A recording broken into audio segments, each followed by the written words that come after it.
Hal-hal yang harus kalian hindari di tahun 2025 ini. Gaji under UMR, tapi tiap minggu ada aja di story check-in cafe. Kalau nggak cafe, ya main biliar. Weekend dikit langsung sewa mobil buat jalan keliling kota. Upload caption kalau misalkan di sosial media, ya self reward atau yang sejenisnya. Beli HP juga harus iPhone. Kalau nggak iPhone, nggak zaman bro. Padahal nabung juga masih nanggung. Kadang juga bayar kos masih nunggak. Biar bisa gaya terus, ada yang sampai pay letternya pun jalan. Pinjolnya aktif, atau pinjem sana sini ke temennya. Cuma buat ngejar validasi dari orang. Yang bahkan orang lain pun nggak peduli lo besok mau makan apa. Ya, lo pernah mikir nggak sih? Kenapa sekarang makin banyak orang rela itu hidup susah-susah, tapi yang penting keren gitu. Gue nggak bilang semua gaya hidup itu salah ya. Tapi kalau misalkan di tiap akhir bulan kalian itu selalu ngos-ngosan sama isi dompet kalian sendiri, cuma buat nutup gaya hidup, dan lu tinggal nunggu waktunya aja buat gue ya. Halo semua, kenalin gue Giopran. Di channel ini gue suka ngebahas hal-hal yang sering kita temuin di kehidupan nyata, mulai dari fenomena sosial, teknologi, dan lainnya. Kalau lu suka konten yang ngena atau relate, ya udah lu tinggal subscribe aja channel gue ini biar nggak ketinggalan obrolan seru lainnya. Nah, sebelumnya gue punya kenalan nih, kenalan temen. Sebut saja namanya Meldi. Dia itu kerja di salah satu perusahaan swasta, bidang finance. Posisinya oke, tapi gajinya nggak seberapa, standar awal karir aja di kota. Yang bikin gue heran, doi itu tiap minggu sering banget buat agenda di luar. Entah nongkrong di tempat makan yang cukup fancy, atau mungkin jalan-jalan pakai mobil yang ternyata ya cuma mobil sewaan. Dan bukan cuma sekali atau dua kali, tapi ini kayak udah agenda rutinitas tiap minggu. Bahkan dari minggu ke minggu, kayak udah jadi agenda tetap aja gitu. Dan di suatu waktu gue pernah iseng nanya ke doi, lo kayaknya weekend sering banget ya keluar, emang gak capek keluar mulu tiap minggu? Apa emang sibuk banget? Dia bilang kayak gini, capek sih, tapi kapan lagi nikmatin hidup? Seketika kalimat tersebut yang dari doi itu nancep di kepala gue. Karena setelah ngobrol-ngobrol dan cukup ngulik lebih dalam, baru gue tahu di belakangnya dia itu seperti apa. Dia bahkan cerita sampai beberapa barang dia beli pakai cicilan pay letter. Bahkan ada pinjaman kecil dari aplikasi lain buat nutup kekurangan bulan lalu. Semua itu ya dia lakuin biar bisa kelihatan up to date di sosmed dan tetap dianggap ngikutin arus. Dan yang paling nyesek, dia pernah bilang kayak gini, kadang gue mikir ya, hidup gue tuh buat apa sih?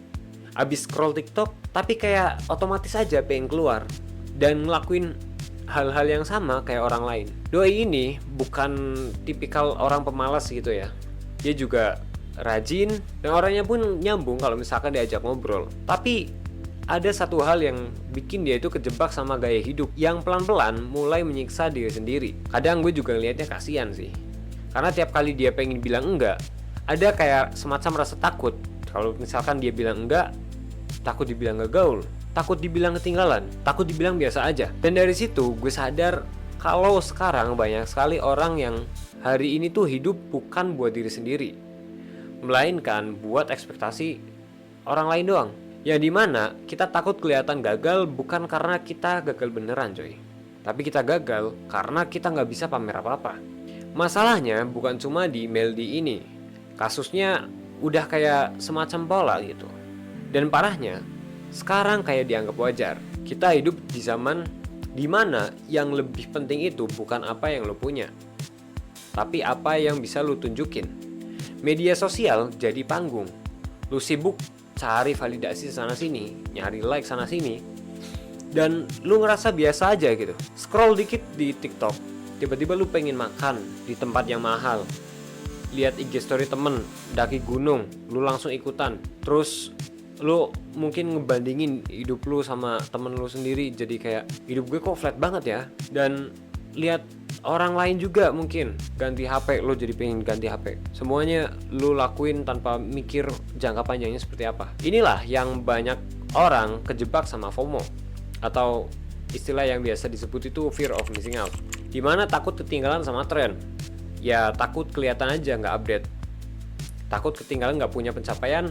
Padahal sebenarnya ya nggak harus juga kita punya semua itu. Ironinya, ini tuh bukan cuma sekedar gaya, tapi udah kayak jadi semacam pola pikir yang udah mendarah daging. Kalau gue kelihatan nggak keren, gue jadi nggak berarti apa-apa dong. Dan ini bukan sekedar perilaku aja, ini udah kayak masuk ke mentalitas seseorang. Kita bukan cuma pengen beli barang doang, tapi kita pengen dianggap dengan berharga lewat barang yang kita punya itu. Selain itu, banyak juga yang nggak sadar kalau misalkan kebiasaan flexing itu seringkali diiringi dengan keputusan finansial yang kurang tepat. Misalnya nih, lu pengen beli banget yang namanya gadget mahal, padahal saldo di rekening lu itu masih nanggung. Tapi karena takut dianggap ketinggalan zaman, akhirnya lo nekat pay later, cicilan sana sini, atau mungkin ya pinjem. Who knows? Padahal prinsip simple tapi penting ini sering banget dilupain sama kebanyakan orang, yaitu saldo harus 2 kali lipat dari harga barang yang mau lo beli. Kalau enggak, siap-siap aja lo bakal stres, ngerasain ketergantungan utang, dan terus hidup di lingkaran doom spending yang cukup nyiksa. Ini bukan cuma soal gaya hidup guys, tapi ini juga soal kesehatan mental yang memang harus kita jaga, serta kesehatan finansial yang banyak orang abaikan cuma demi cari validasi sementara.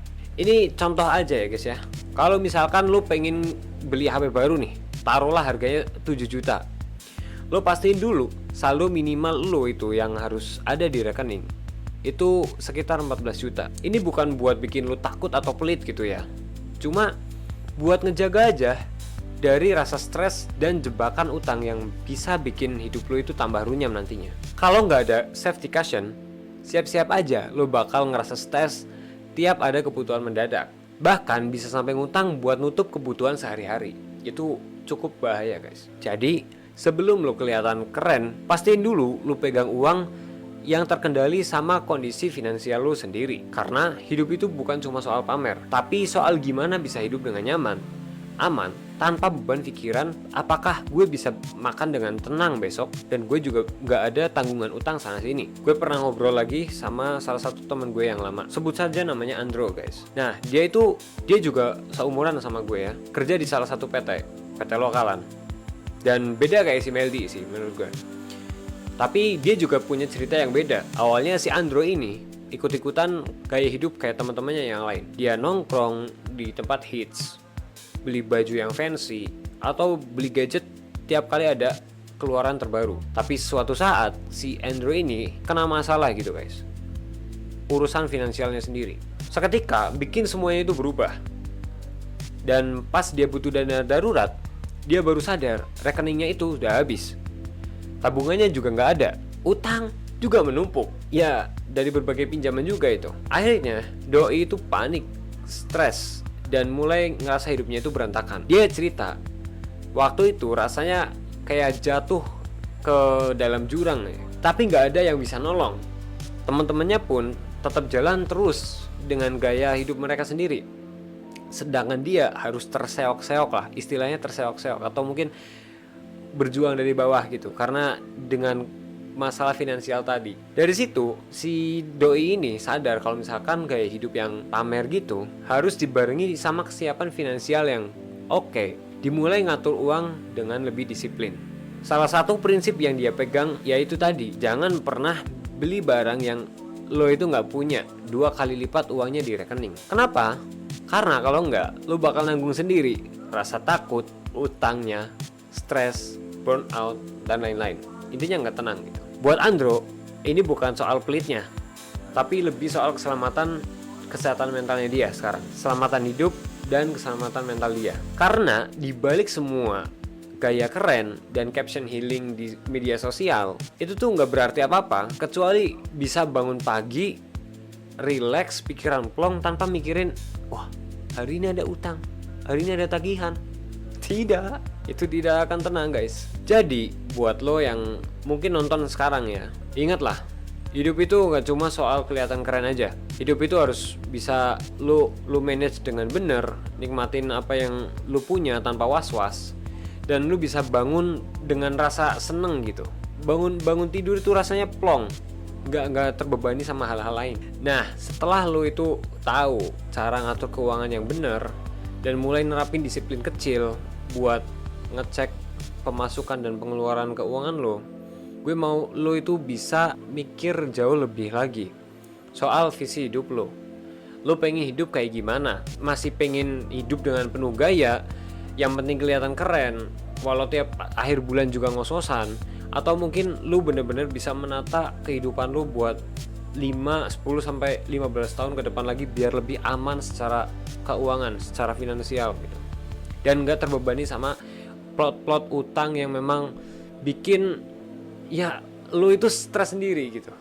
Gue yakin lu itu nggak pengen hidup cuma buat pura-pura doang. Lu bebas milih, tapi ingat, pilihan lu itu hari ini bisa nentuin lu nanti ke depannya. Jadi mulai sekarang, mulai tanya ke diri lu sendiri, lu hidup buat gaya atau lu hidup buat nikmatin hidup lu sendiri? Nah sekarang giliran lu.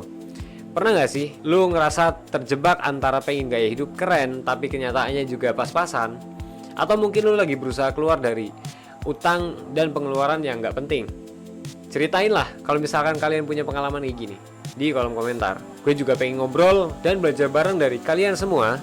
Bukan cuma gue ngomong sendiri di sini. Kalau lu ngerasa video ini ngena, jangan sungkan buat like, comment, dan subscribe biar makin banyak yang sadar dan kita bisa bareng-bareng buat bangun pondasi kita secara finansial agar lebih kuat di kemudian hari.